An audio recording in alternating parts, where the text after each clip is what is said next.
She tore past the row of plain headstones.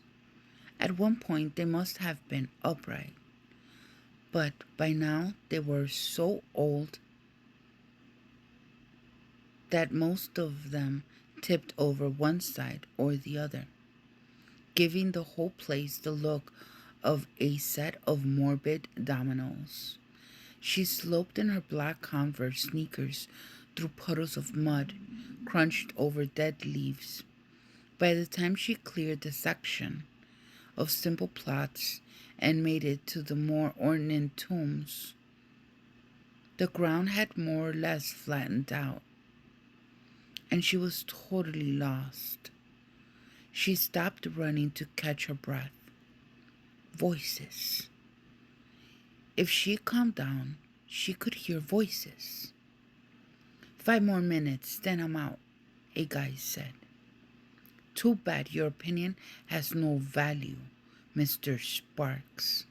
An ordinary voice, one Luz recognized from her classes yesterday. Mrs. Truss, the albatross.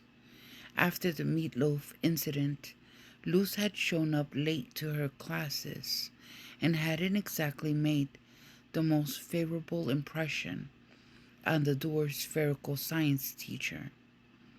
Unless anyone wants to lose his or her social privileges this week?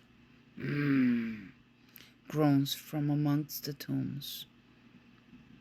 We will all wait patiently, as if we had nothing better to do, until Mrs. Price decides to grace us with her presence.